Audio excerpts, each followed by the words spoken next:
Luke chapter 22.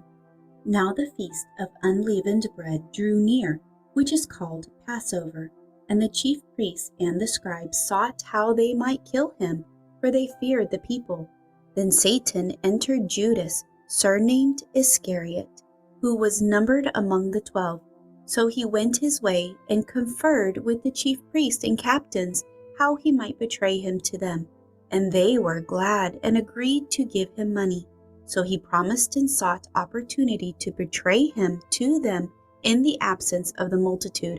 Then came the day of unleavened bread, when the Passover must be killed. And he sent Peter and John, saying, "Go and prepare the Passover for us, that we may eat." So they said to him, "Where do you want us to prepare?" And he said to them, "Behold, when you have entered the city, a man will meet you carrying a pitcher of water. Follow him into the house which he enters. Then you shall say to the master of the house, 'The teacher says to you, where is the guest room where I may eat the Passover with my disciples?' Then he will show you a large, furnished upper room. There, make ready." So they went and found it, just as he had said to them, and they prepared the Passover. When the hour had come, he sat down, and the 12 apostles with him. Then he said to them, "With fervent desire I have desired to eat this Passover with you before I suffer. For I say to you, I will no longer eat of it until it is fulfilled in the kingdom of God." Then he took the cup and gave thanks and said, "Take this, and divide it among yourselves. For I say to you, I will not drink of the fruit of the vine until the kingdom of God comes." And he took bread, gave thanks, and broke it, and gave it to them, saying, "This is my body, which is given for you. Do this in remembrance of me." Likewise, he also took the cup after supper, saying, "This cup is the new covenant in my blood, which is shed for you. But behold, the hand of my betrayer is with me on the table. And truly the Son of Man goes as it has been determined. But woe to that man by whom he is betrayed." Then they began to question among themselves which of them it was who would do this thing. Now there also was a dispute among them as to which of them should be considered the greatest. And he said to them, "The kings of the Gentiles exercise lordship over them, and those who exercise authority over them are called benefactors. But not so among you. On the contrary, he who is greatest among you, let him be as the younger, and he who governs as he who serves. For who is greater, he who sits at the table or he who serves? Is it not he who sits at the table? Yet I am among you as the one who serves. But you are those who have continued with me in my trials, and I bestow upon you a kingdom, just as my Father bestowed one upon me, that you may eat and drink at my table in my kingdom, and sit on thrones judging the 12 tribes of Israel." And the Lord said, "Simon, Simon, indeed Satan has asked for you, that he may sift you as wheat.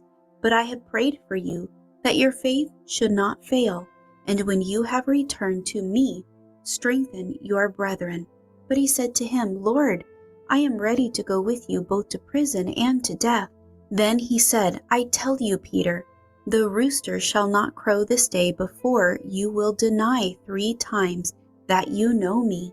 And he said to them, "When I sent you without money bag, knapsack, and sandals, did you lack anything?" So they said, "Nothing."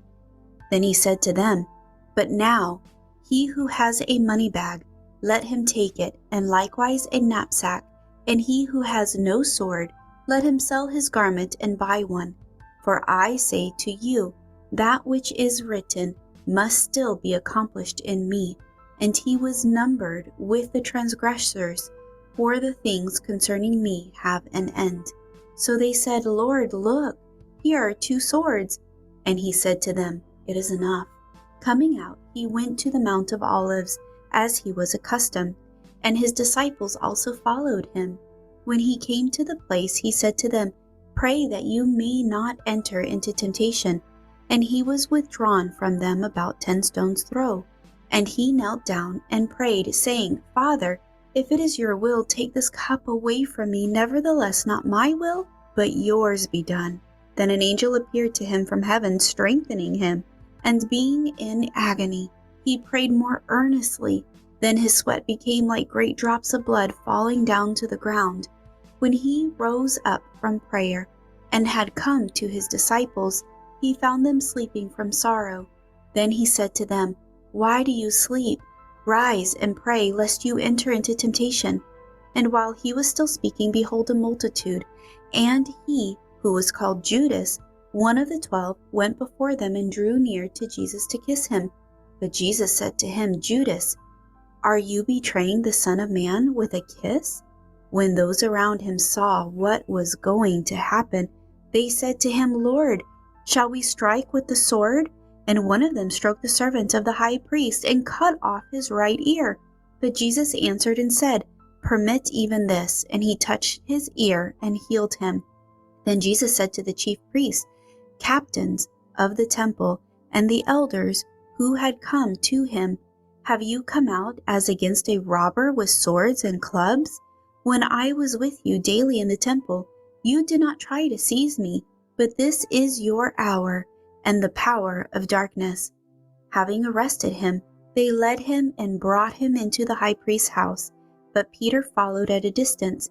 Now when they had kindled a fire in the midst of the courtyard and sat down together, Peter sat among them. And a certain servant girl, seeing him as he sat by the fire, looked intently at him and said, This man was also with him.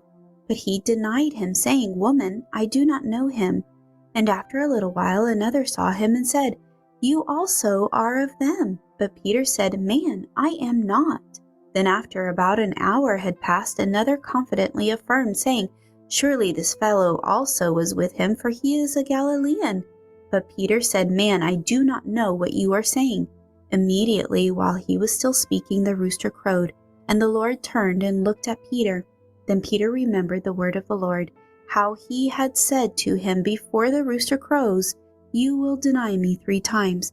So Peter went out and wept bitterly. Now the men who held Jesus mocked him and beat him, and having blindfolded him, they struck him on the face and asked him, saying, Prophesy, who is the one who struck you? And many other things they blasphemously spoke against him. As soon as it was day, the elders of the people, both chief priests and scribes, came together and led him into their council, saying, If you are the Christ, tell us. But he said to them, If I tell you, you will by no means believe. And if I also ask you, you will by no means answer me or let me go. Hereafter the Son of Man will sit on the right hand of the power of God. Then they all said, Are you then the Son of God? So he said to them, You rightly say that I am. And they said, What further testimony do we need? For we have heard it ourselves from his own mouth.